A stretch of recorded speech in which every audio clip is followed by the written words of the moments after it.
Politics and culture have always interacted. In this MAGA era, we have a president trying to control culture, and I'll get to that in a moment.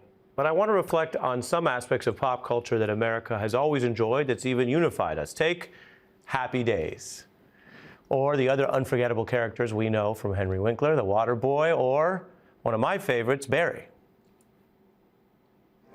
'Twas the night before Christmas, when all through the house, not a creature was stirring, not even a mouse. Can you dig it? You make me so sick. Your entire havoc-inducing, thieving generation disgusts me. Did you love my daughter?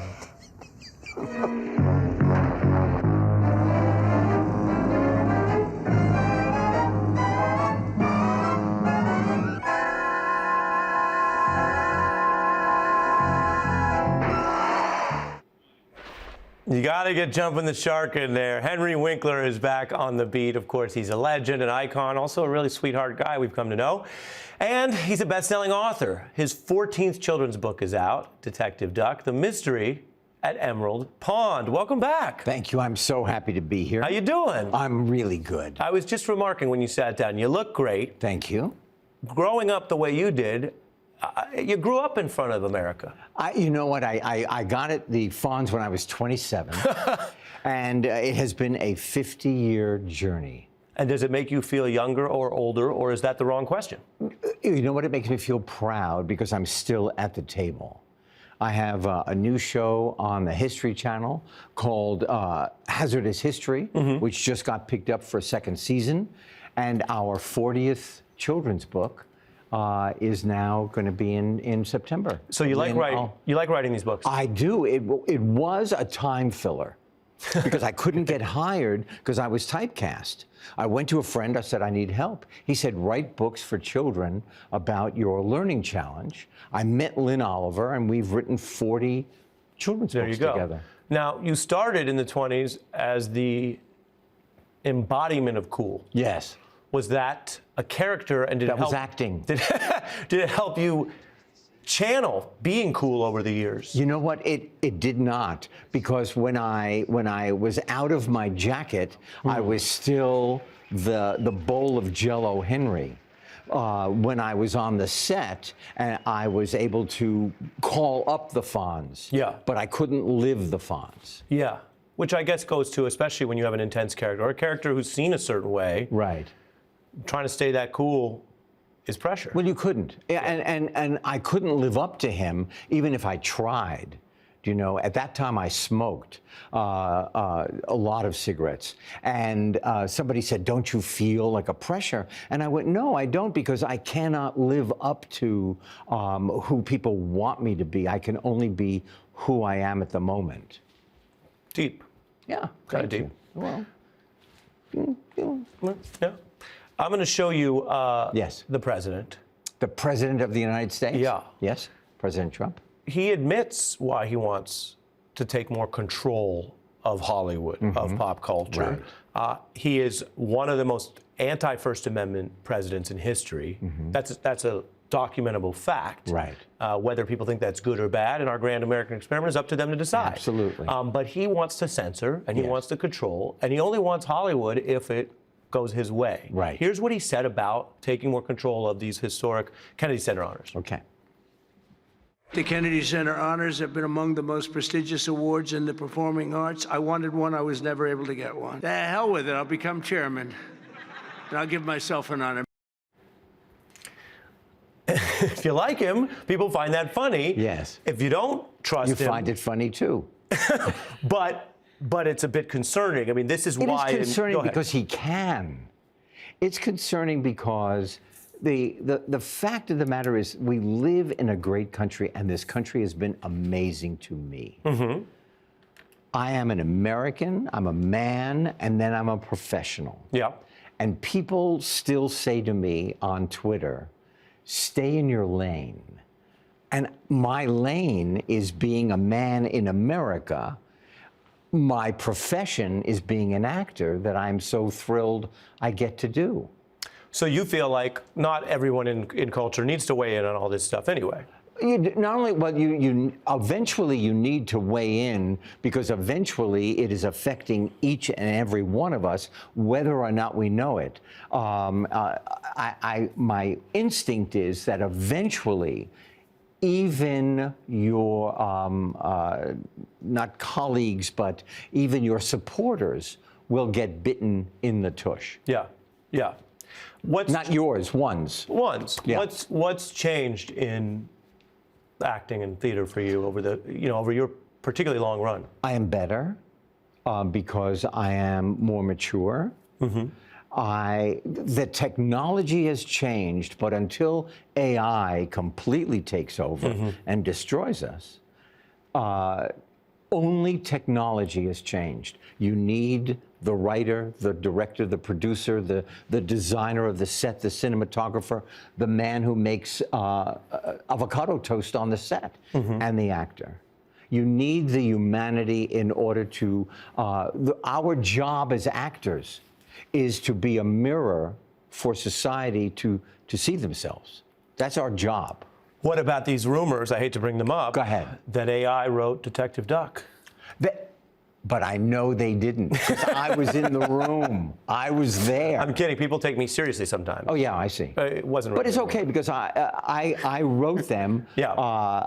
This is the third in a series. We just finished the fourth, which will come out in a year. But this third, she is a detective. She dreams about being a detective. And she's also an environmentalist. And she wants to be a rock star. And the only duck on the planet whose father is a beaver. Really? Yes. Wow. The magic. That's not Hollywood. That's not AI imagination. could not have thought that up. Well, they say AI is coming for screenplays, though. But I'm sure that's true. But here it is. This is I don't mean to be so cynical, but I believe that AI will be very good, like maybe in a medical thing that it will help discover. Well, it's already doing mammograms better than human eye. Okay, there you go. But to me, I go back to the film 2001. Oh, Hal. At the end of the script, the man says, "Hal, would you open the door, please?" And Hal says, "I don't think so." Yeah. I don't think so is coming. Well, you're speaking the language. I mean, isn't it fascinating how art can both imagine and warn us better sometimes than other fields? Well, in some countries, it is the only way people get people dissent. the actual news and dissent. Yeah. So, do you remember when that film came out? I do. I mean, originally. I remember when film was discovered in a cave. So when you read about it, they say initially people walked out of the theater. It was very controversial. A lot of people just said it was too long and no good. Right. Now it is, I think it's fair to say, but you're the expert, one of the great sci-fi, if not the great films of our era. Well, that happens, doesn't it? Yeah. I mean, that is one of the show that I do, Hazardous History. An amazing thing, an array of things human beings did to one another for profit or because they thought they were on the right path. Yeah. And that we survived it. And hopefully the human being will survive. But we couldn't always see it in our own time. No, you cannot see it necessarily. As you may also recall at the end of that film, I didn't know you were going to bring it up, when the human is appealing to what looks a lot like today's possible AI. Right. Hal. Right. And saying, I need you to open the door. Yes. And in the film, someone's going to die if he doesn't. The AI says to him something to the effect of, it will not be productive to continue this conversation. Wow. Chilling. Yes. More chilling just now than it was when I first saw it. So at the time, I'm curious, did it feel like, okay, we'll never see this in our lifetime. This is just projection, because now that movie and Her, you remember Her, imagined a world where a human could really fall in love with a virtual happening, AI. isn't it? It is. And at the time, people said People can get a girlfriend now. People said we're a long way from that. And now we have reports about people who literally are doing that. Because they are lonely, and it is the only being or figure they can relate to. Yeah. It's so scary, because knowing what it is to be alive, I travel all over this country, all over the world. I meet my fellow citizens. They are incredibly warm, wonderful people. I was just in Long Beach. I was just in Tampa. I'm going to Salt Lake City, Marysville, Michigan. It's unbelievable how wonderful we are when you get one-on-one. One-on-one and out of the box. Yeah, really. Yeah.